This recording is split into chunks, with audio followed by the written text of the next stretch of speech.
Pagi ini kita coba memperlihatkan ya atau mempraktekkan bagaimana kita mulai memilah sampah dari rumah. Ini kebetulan ruang tamunya di luar ya atau di tempat terbuka, kita sering terima tamu di sini. Nah, di sini ini bekas makanan anak-anak ya tadi malam. Di sini juga kita siapkan minuman. Ini bahan plastik begini. Nah, ini sebenarnya punya nilai ya.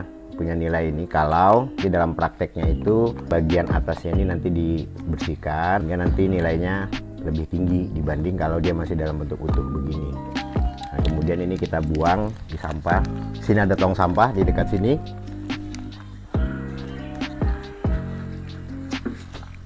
Nah, nanti dari sini kita kumpulkan, kita simpan, baru nanti kita buang di sampah yang lebih besar. Kita lanjut ke lihat sampah-sampah yang ada di dalam rumah ini apa aja sih jenisnya. Nah, ini sampah yang ada di dalam rumah.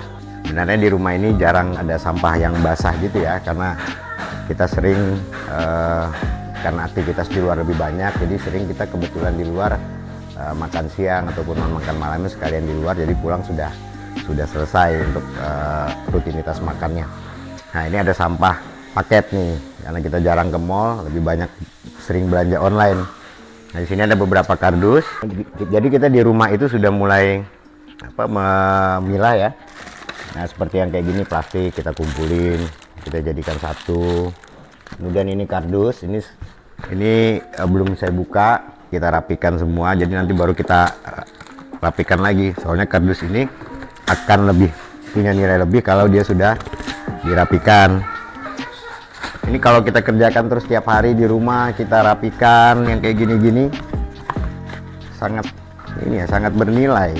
Nah, ini kayak gini. Nah, sudah nih, nanti sampai banyak, mungkin 3 atau 4 hari atau bahkan seminggu sudah banyak, nanti kita masukkan mesin press, dirapikan. Tapi mesin press itu biasanya ada di tempat-tempat di bank sampah misalnya. Kalau di rumah ya cukup kita susun begini saja, termasuk kulit telur segala kita susun.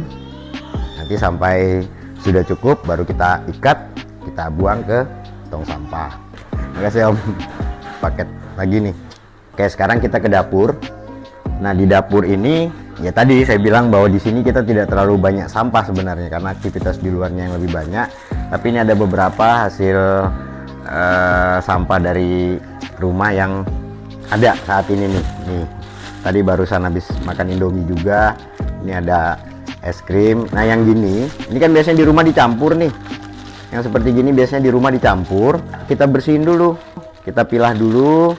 Mana yang masih bisa kita manfaatkan tinggal dibersihkan aja, cuci seperti ini, baru kita taruh di kantongan tersendiri. Kita taruh di sini yang gini-gini supaya nanti lebih punya nilai. Jadi dia terpisah antara yang sampah rumah tangga yang sudah bercampur begini dari bahan plastik sama yang kertas atau organik kayak gini-gini nih. Ini harus dipisah karena ini nanti biasanya dicacah, dijadikan bahan baku campuran untuk pembuatan paving block yang seperti ini ataupun barang-barang lainnya yang bernilai ya. Jadi kita bersihkan adanya saja. Dan ini sampah basah nanti akan diolah lebih lanjut. Tapi setidaknya dari rumah itu sudah ada pengelompokan jenis lah. Dan alangkah baiknya lagi kita mulai membiasakan sebenarnya sampah itu jangan dicampur dari awal. Jadi kalau sudah dari awal sudah kita pisahkan, ini kan kita kerja tidak 2 kali. Oke, cukup, sudah kita lumayan sudah dipilah. Nah, ini tetap kita ikat lagi. Ini sebenarnya ada ininya ya. Nah, ini sebenarnya kantongan kresek gini kalau ada di rumah bagus nih, jadi kita nggak perlu repot lagi. Nah, ini yang plastik sudah kita kumpulin, yang ini juga kita ikat, kita rapikan. Nah ya, kalau mau supaya satu tidak bau dan tidak kelihatan ini ya kita bersihkan saja. Ini iseng aja nih. Setelah ini kita buang ke tong sampah besarnya. Nah, di tong sampah besar ini di rumah saya ini memang cuma satu, karena tadi produksi sampah di rumah juga memang kecil, sehingga saya tidak perlu tong sampah yang besar. Tapi sebaiknya di setiap rumah itu ada 3 tong sampah yang sudah disesuaikan dengan kelompok jenis sampahnya. Misalnya ini sampah plastik atau kertas atau sampah kering, kemudian ada sampah basah, kemudian ada sampah B3. Itu jauh lebih ideal lagi. Nah, baru kita buang di sini. Nah, begitu juga sama yang kardus. Kardus tuh begitu. Kita kelompokkan dulu, rapikan. Ini kita bisa masukkan dalam kresek. Kalau yang ini tinggal kita ikat, baru kita buang. Atau ya kadang seperti saya ini nggak ada tali nih, saya langsung saja kumpulin di situ.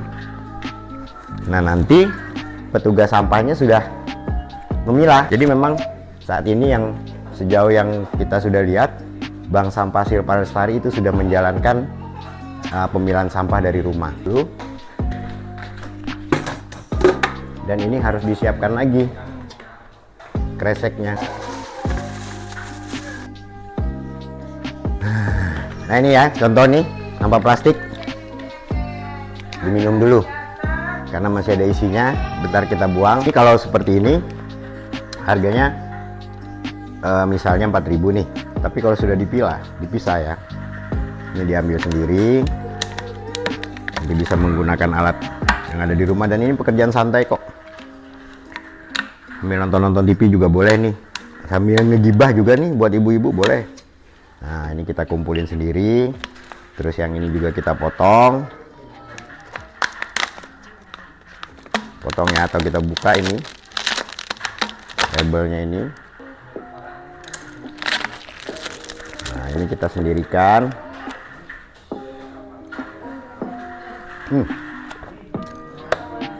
Jadi 3 kelompok sampah. Ini harganya beda, ini juga harganya beda, ini harganya beda. Nah, mungkin kalau ini kita kumpulin setiap hari itu mungkin 1 bulan ya, baru bisa dapat banyak. Sama juga seperti ini, kalau ini setiap hari dibuang aja langsung. Nah, sebaiknya di rumah kita itu mulai memilih atau mengelompokkan ini, nanti kita masukin kantong plastik sendiri, karena ini bisa bahan kering yang bisa disimpan ya. Dan nanti tunggu banyak, tunggu 1 kilo atau 2 kilo perkiraannya. Atau kalau kita punya timbangan digital sendiri di rumah itu lebih bagus. Nanti kita kelompokkan, kita simpan, sudah banyak baru kita jual ke bank sampah. Jadi di rumah saya ini hampir setiap sudut kita punya tong sampah ya. Ini tempat saya nyantai di dapur, kadang sambil ngopi di sini ada tong sampah. Kemudian di dapur kita, terus di setiap toilet itu ada. Ini di setiap depan kamar ini juga ada nih tong sampah. Ini ada di sini. Kemudian di depan tadi di ruang tamu juga ada. Jadi ya saya coba membiasakan saja bahwa supaya setidaknya ada tempat untuk membuang sampah. Jadi dalam kita beraktivitas sehari-hari itu kadang kita kebingungan mau buang sampah di mana nih, karena tong sampahnya sedikit jumlahnya atau tidak ada bahkan. Jadi itu sangat membuat tempat kita ya, atau wilayah kita atau lingkungan kita itu sulit kalau bicara masalah sampah. Nah, saya mulai dari rumah, makanya di sepanjang jalan atau di tempat-tempat belanja tempat saya pasti selalu perhatikan ada nggak tong sampahnya sekitar sini. Jadi gitu ya untuk hari ini. Nanti kita mungkin akan coba mempraktekkan lagi bagaimana nanti setelah tadi di tong sampah besar tadi, nanti ada petugas sampah atau bank sampah, atau kita membawanya ke bank sampah untuk kita hitung, untuk dinilai ekonominya, harga-harganya seperti apa, supaya kita semua itu punya pemikiran bahwa sampah itu ternyata punya nilai ekonomi, dan sampah itu setelah terpilah itu menjadi komoditas atau komoditi namanya ya. Jadi itu saja dulu hari ini. Berikutnya nanti kita akan jalan-jalan ke tempat lain lagi, mungkin kita akan ke rumah-rumah warga yang sudah menjalankan pemilahan sampah. Ya, jangan lupa sadar sampah sedari rumah. Oke.